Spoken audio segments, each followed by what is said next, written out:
Shalom, podcast Youth. Kembali lagi di podcast Youth, anak-anak muda. Ya, ini wadahnya kita ya teman-teman. Jadi di setiap hari Sabtunya, sekarang setiap Sabtu dulu. Jadi tunggu aja di setiap Sabtunya itu kita bakal mengudara. Dan pastinya di setiap minggunya ada tema-tema yang luar biasa dan ada pembahasan-pembahasan yang terus kita gali, terus kita paparkan, terus kita bagikan. Jadi kita juga rindu untuk mengajak para teman-teman, para audiens untuk sama-sama yuk join di podcastnya kita dengan cara kita komen, lalu like, share, dan terus pantengin kita di sosial media kita, di YouTube, di podcast, di Spotify, dan di platform-platform lainnya. Boleh join. Oke. Hari ini kita bakal bahas menyambung episode kemarin tentang komunitas. Kalau hari ini tuh kita bawa langsung narasumber yang keren banget nih gitu. Tapi tetap sih ada Koyos. Shalom Koyos. Ya, shalom Bang. Oke, ya jadi hari ini kita kedatangan satu komunitas. Komunitasnya namanya Seed Indonesia. Oke, Seed Indonesia. Shalom. Oke, di sini ada Daniel, ada Pasca, ada Kezia. Walaupun nggak kelihatan ya teman-teman ya, tapi ini adalah komunitas yang luar biasa. Dan dari Semarang ya? Dari Semarang, tapi ada di Tangerang. Ya, dari Tangerang. Wah, keren banget nih. Jadi kebetulan dari Semarang ke sini, balik lagi ke Semarang atau gimana nih? Boleh ceritain sedikit mungkin kegerakan kalian. Teman biar kayak orang Kristen. Jadi perkenalkan, nama saya Daniel, bukan Daniel di Gua Singa, bukan juga di Gua Dulam, bukan juga tetangga kamu. Ya, nama saya Daniel.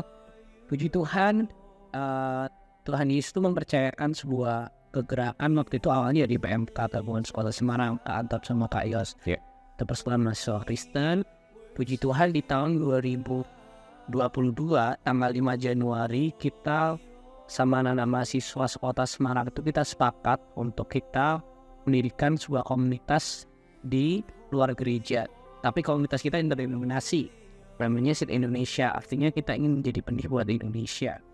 Nah, itu dimulai dari Semarang, dan kemudian puji Tuhan Daniel ini waktu di bulan Agustus 2022 saya pergi ke Jakarta karena ada kerjaan di Jakarta, dan akhirnya ketemu sama beberapa teman di Tangerang. Salah satunya Kak Keisha, Kak Yos, sama satunya Kak Citra.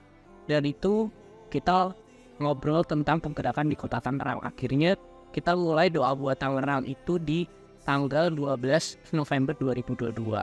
Wih, luar biasa. Berarti walaupun ada kata-kata Semarangnya, tetap menjangkau anak-anak muda di Tangerang ya. Wih, luar biasa. Koyos, bantuin dong Koyos. Gimana Koyos, tanggapannya kok? Mungkin udah mengenal Seed juga udah lumayan lama ya kok ya. Dan rindu juga kita berbagi buat anak-anak muda khususnya di Tangerang gitu. Atau mungkin khusus orang Semarang deh, gak apa-apa ya? Boleh. Jadi khusus orang Semarang atau khusus orang Tangerang atau gimana nih? Kalau sesuai kota aja sih. Sesuai kota. Itu memang ya kalau Tuhan izinkan supaya ada di setiap kota. Karena memang kerinduan Seed Indonesia ini membuat penjelasan Injil untuk setiap kota.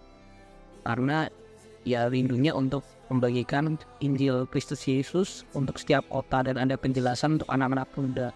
Jadi supaya anak-anak muda itu mereka mengalami pertobatan di dalam nama Tuhan, dan akhirnya mereka juga punya kerinduan yang sama untuk berdiri bagi kotanya. Oke, saya sendiri kenal kenal lah teman-teman dari Seed ini belum lama ya. Setahunan? Belum. Oh, belum setahun. Saya belum setahun. Ya. Awalnya memang dari teman, terus kita ketemu, akhirnya kita janjian untuk doa bareng gitu. Yang saya teladani dari mereka, walaupun usianya di bawah saya ya, jadi saya paling tua di sini. Yang saya teladani dari mereka adalah gimana hati mereka semangat mereka untuk menjangkau generasi gitu. Mereka setahu saya memang tidak tinggal di Tangerang ya. Mereka tinggal di Jakarta, kerja di Jakarta, tapi mereka selalu punya waktu untuk bisa melayani anak-anak muda di Tangerang gitu. Itu saya pikir nggak mudah ya. Artinya butuh pengorbanan, butuh ya harga yang harus dibayar gitu. Itu yang saya teladani dari mereka juga sebetulnya. Yang bikin saya mikir kayak gini, kok ada ya anak-anak muda, ada orang dari daerah lain, dari Semarang, dan mereka mau berdoa buat kota Tangerang gitu loh. Sedangkan saya sendiri orang Tangerang nggak mikirin Tangerang gitu loh. Ada banyak kita, jujur aja ada banyak kita orang-orang Kristen di Tangerang ya juga nggak punya waktu buat berdoa buat Tangerang gitu.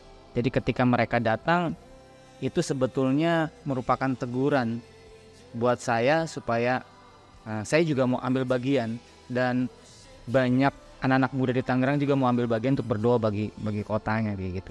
Cuma yang memang saya mungkin sedikit penasaran adalah gimana atau kenapa gitu. Kenapa kalian yang masih muda-muda ini belum pada nikah ya?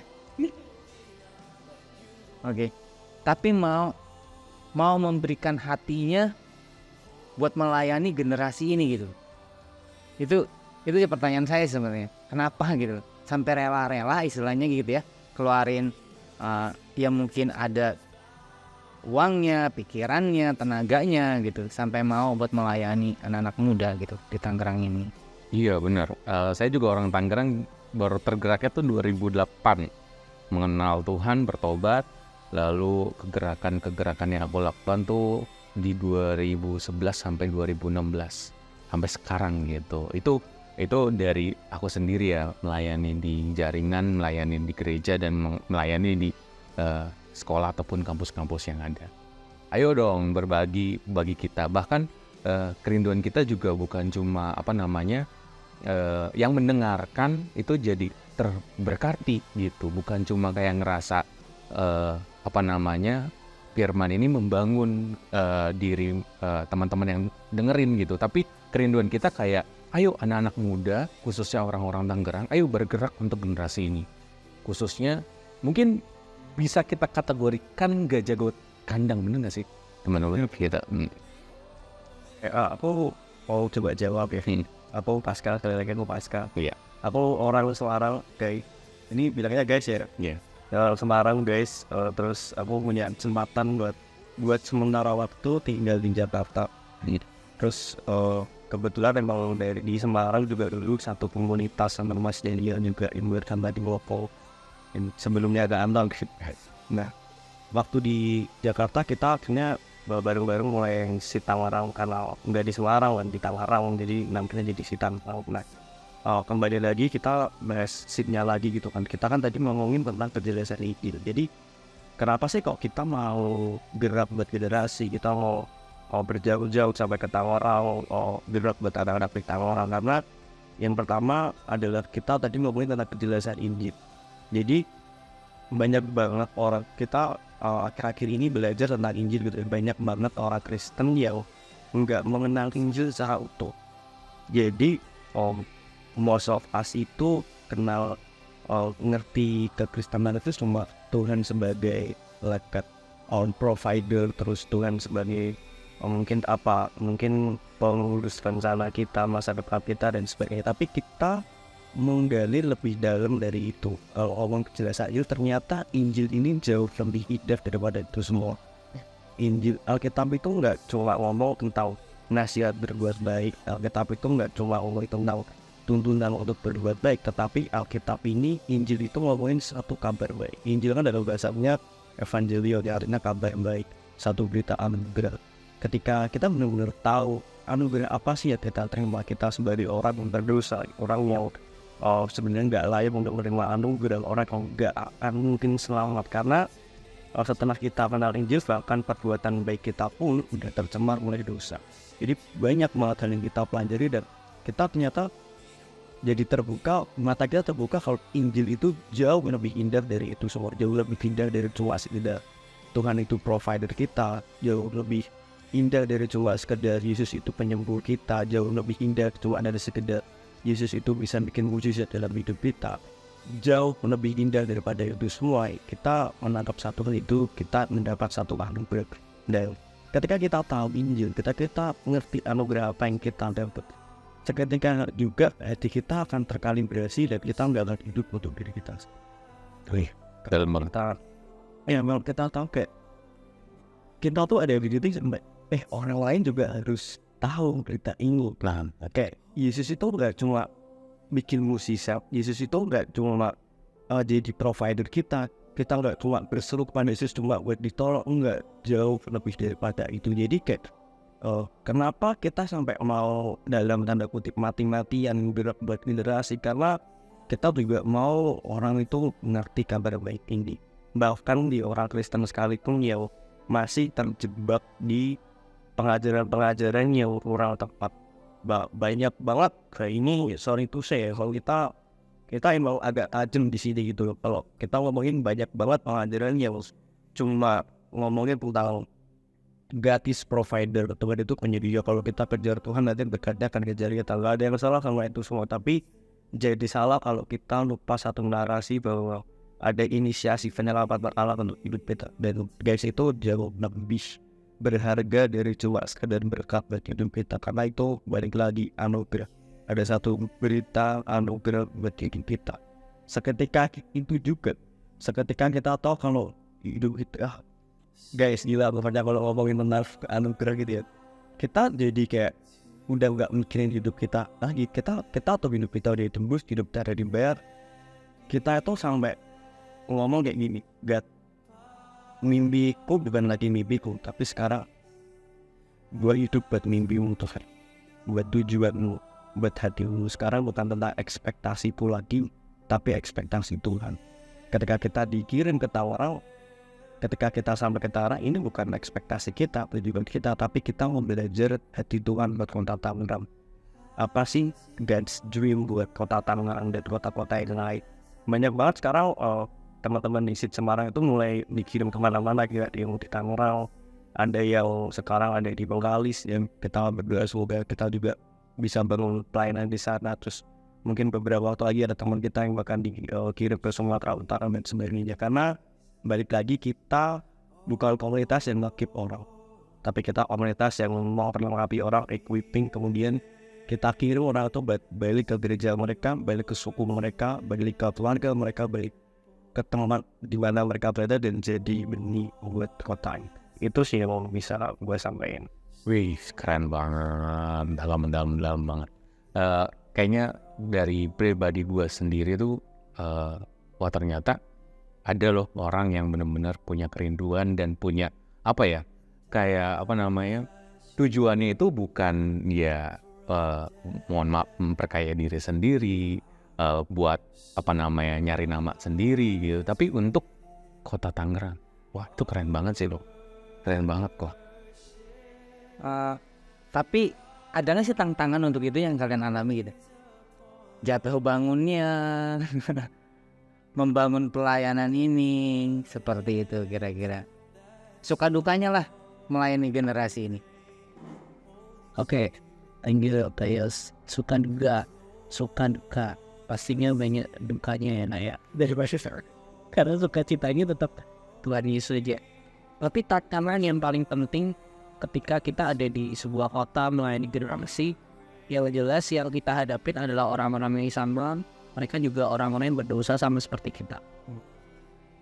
Dan ketika kita melayani generasi, pasti aja apalagi kita menghadapi kelompok-kelompok kecil, atau mungkin adik-adik yang mungkin usianya di bawah kita, atau bahkan mungkin ya kita layani orang yang lebih usianya lebih tua daripada kita. Pasti setiap orang punya struggle-nya, setiap orang punya tantangan, setiap orang punya pandangan masing-masing.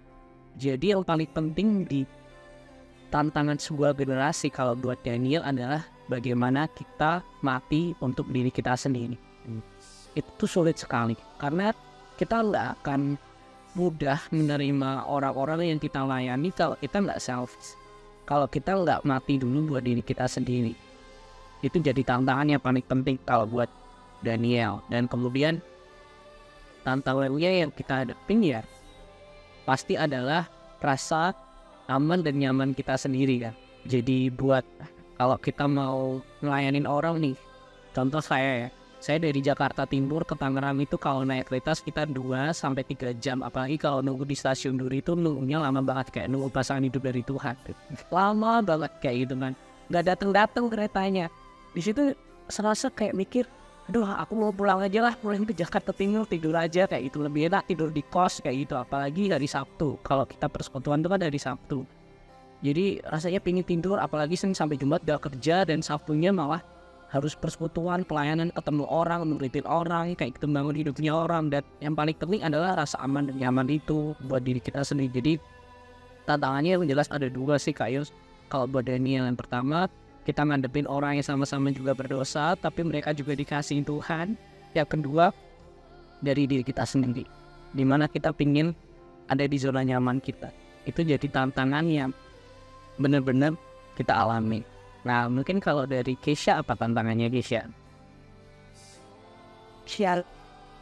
Shalom. Perkenalkan, nama saya Kincia. Kalau tadi Pasca sama Daniel asli Semarang, saya asli Solo. Ini dari Solo ya. Ya, tadi kan Kak Daniel kan udah jelasin ya, salah satu tantangan ketika kita melayani generasi itu keluar dari zona nyaman, bener gak Kak? Ya gitu ya. Dan saya pernah dulu ya mengalami sebuah hal yang gini, kalau kebanyakan orang itu mungkin ketika SMA atau ketika kuliah, mereka waktu ditanyain tuh cita-citamu apa gitu, pasti mereka kayak yang aku pengen hidup sukses gitu, aku pengen punya banyak uang, aku pengen punya mobil, aku pengen punya rumah gitu. Tapi ketika Tuhan sudah menangkap hidup saya dulu waktu 2012 gitu ya, waktu SMA, semuanya itu bukan tentang hidup saya lagi, tapi tentang rencana Tuhan buat generasi gitu. Jadi ketika saya memutuskan untuk apa yang akan saya lakukan nanti gitu ya, kalau kita bahas tentang keluar dari zona nyaman, berarti benar apa yang Kak Pasca tadi bilang, itu bukan mimpi kita lagi, tapi apa yang Tuhan mau kerjakan di dalam hidup kita dan apa yang kita bisa bagikan ke generasi gitu. Dan saya percaya bahwa dulu saya juga waktu SMA gitu ya ditanyain, mungkin saya juga ingin gitu ya, ketika banyak orang yang mereka tuh mungkin pengen kerja di perusahaan A, perusahaan B gitu, tapi cinta Tuhan atau kasih Tuhan itu kayak nggak pernah hilang dari hidup saya. Jadi ketika saya mau merencanakan sesuatu, pasti selalu kembali ke hati Tuhan buat jiwa-jiwa. Artinya saya nggak pernah ada rencana gitu ya untuk kerja di Tangerang, Kak Yus dan Kak Anton gitu ya. Tapi dulu waktu di Solo juga saya berjuang untuk anak-anak sekolah, mereka yang terkena pernah ada yang mencerita dari korban aborsi orang tuanya, pernah dilecehkan orang tuanya, dan itu membuat hati saya hancur gitu. Dan belas kasihan itu yang terus Tuhan kasih, akhirnya ketika saya harus pergi ke Tangerang, pada akhirnya saya akan tetap melayani Tuhan, dan saya bilang sama Tuhan kalau saya akan tetap berjuang sampai hati Tuhan itu dinyatakan juga untuk Tangerang gitu, bukan hanya untuk teman-teman di Solo, bukan hanya untuk di Semarang gitu, tapi bener banget gitu. Jadi mimpi kita bukannya mimpi kita lagi, tapi rencana Tuhan, salib Kristus, hati Tuhan yang membuat kita itu melangkah sampai hari ini, dan kita mau berjuang buat. Wih, mantap, keren. Plus banget nih, benar-benar serius. Kita sebagai orang Tangerang tuh ngerasa kayak, wah ternyata banyak generasi ini yang memberkati kota Tangerang juga gitu. Cuma pernah nggak kalian berpikir, atau mungkin dari gue pribadi ya, maksudnya mungkin orang atau teman-teman juga yang lagi denger, mulainya tuh dari mana sih gitu? Harus kayak gimana dulu gitu. Kadang kan orang kalau misalkan baru dengar sesuatu atau ada kerinduan atau kegerakan nih, dia bingung harus kayak bergerak dari mana dulu gitu. Apakah harus bergerak dari intuisi atau instingnya mereka atau gimana gitu? Boleh dong kasih tips and trick. Jadi sampai pada akhirnya kita tuh bergerak untuk generasi ini dimanapun kita berada. Boleh, silakan. Oke, berarti kita jam 1 ya, sampai mikir. Silakan. Wah, episode panjang nih, luar biasa. Kalau dari Daniel, Bagaimana kita memulai? Pertama kita harus tahu kenapa kita memulai. Kalau di SIT Indonesia dari awal kita jelas di Lukas 24 itu firman Allah tuh berkata kayak itu. Dan berita tentang pengampunan dosa itu harus diberitakan untuk setiap suku dan bangsa. Alasan untuk kita bergerak itu sangat penting karena suatu hari pasti kita akan menghadapi tantangan. Dan alasan motivasi awal kita itu menjadi sebuah kekuatan untuk kita terus menyelesaikan itu sampai akhir. Kemudian dimulai dari mana? Yang pasti dimulai dari orang-orang terdekat kita. Bergerak jiwa-jiwa itu bukan hanya ngomong tentang orang-orang yang hari ini kita gak kenal. Contoh, dimulai dari keluarga. Dimulai dari ketika kita mentaati orang tua kita. Kita mengasihi dan bahkan kita berdoa buat orang tua kita. Itu dimulai dari situ. Kemudian gak terlalu jauh dari lingkungan pendidikan kita atau lingkungan pekerjaan kita, teman-teman. Jadi semisal kita ada di sebuah sekolah, kita ada di sebuah kampus atau di sebuah marketplace, kita belajar untuk punya hati yang sama seperti Tuhan mengasihi sekolah, kampus, dan pekerjaan. Jadi kita mulai punya hati untuk berdoa untuk lingkungan sekolah, lingkungan kerjaan, dan lingkungan kantor kita. Dan yang ketiga, tadi yang pertama kita motivasi, kedua kita juga punya hatinya Tuhan, ketiga kita juga mulai untuk membagikan Injil itu.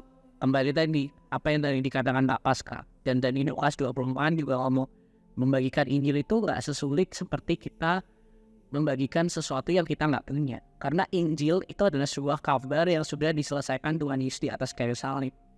Mungkin cara untuk kita berbagi Injil mungkin gak segamblau itu, seperti orang-orang Kristen yang mungkin kita langsung tahun-tahun dia tuh terima Yesus, enggak. Tapi dengan simpel aja kita bagaimana hidup sama mereka, hidup sama orang-orang di sekolah kita, orang di kampus kita menjadi berkat, kita tahu identitas kita jadi garam dan terang dunia, sehingga Injil itu bisa diberitakan lewat kehidupan sehari-hari kita. Bukan sulit gitu loh, karena kita tahu bahwa ya orang-orang di luar sana membutuhkan Injil itu. Jadi ada 3 hal kalau Daniel, kalau motivasi, kedua mempunyai hati Tuhan, dan ketiga mulai bagikan Injil. Kayak gitu sih. Kalau mungkin dari Kak Pasca, gimana Kak Pasca? Oke, kalau dari gue ya, apa ya? Mungkin yang pertama kalau dari gue sih gimana? Mengenal Injil itu sendiri ya, ketika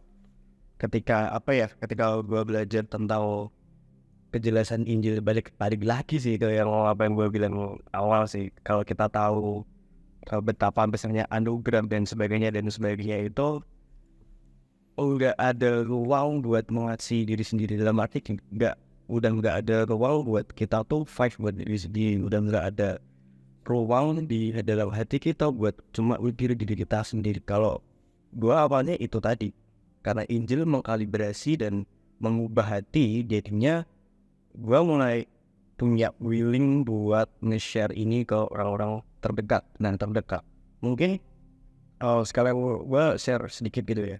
Banyak banget dari kita yang pelayanan di gereja jago keren, di komunitas jago keren, luar biasa, ngisi dari kampus ke kampus sampai jadi pastor gram mungkin ya. Tapi seberapa banyak dari kita juga yang nggak pernah melayani keluarga kita. Dan gue pun menyadari ini waktu gue belajar Injil ini kan, kayak di gereja oke, di komunitas oke, cuma keluarga gue gak pernah gue sentuh. Tapi semenjak gue kenal Injil ini, gue jadi mulai aware kenapa keluargaku, orang terdekatku kok udah aku kasih tahu kayak gini. Nah, mungkin ceritanya panjang dan ini mungkin di episode yang lain, cuma intinya semua akan kembali ke orang-orang terdekat kita. Kita akan aware gitu kan, di kampus kita, di mungkin tempat kerja kita. Nah, mungkin aku sedikit melukik dari Bible ya. Kita kan podcastnya Back to Bible gitu kan. Ya. Yesus pernah bilang ketika Roh Kudus turun atas kita, maka kita akan menjadi saksi. Bukan jadi saksi gitu kan, tapi saksi gitu kan. Gimana ketika kita beriman, kita kan dapat Roh Kudus nih. Roh Kudus turun atas kita, kemudian kita dimampukan untuk jadi saksi.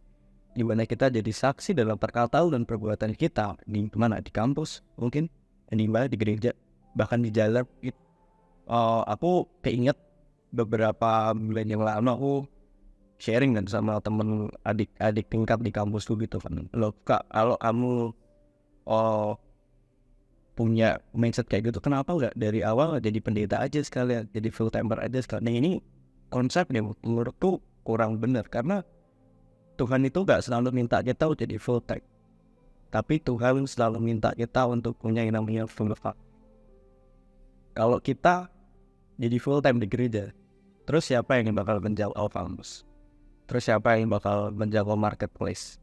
Terus siapa yang nanti bakal menjangkau baik yang pelayanan-pelayanan lain yang nggak bisa dijangkau oleh gereja. Gereja kan nggak mungkin bisa menjangkau semua ini pelayanan. Nah, itu makanya kita mesti sadar kita hidup ini sekarang jadi saksi.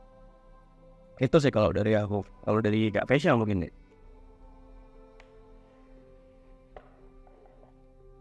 Oke, terima kasih Kak Pascal. Tadi pertanyaannya adalah bagaimana cara kita itu mulai gitu ya. Saya sudah ingatkan tentang perikop di Injil Matius. Boleh lah, silakan. Matius 9 ayat 35 sampai 38, tapi saya mau bacakan aja ayat 35 sampai 36.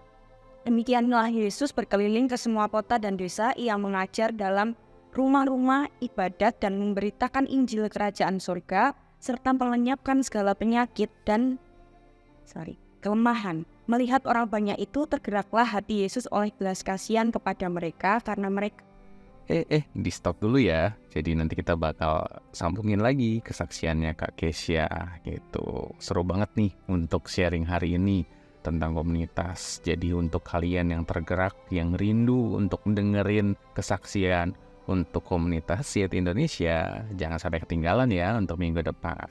Oke, untuk minggu ini sekian itu aja ya. Jadi nanti kita akan join lagi di minggu depan. Tuhan Yesus berkati.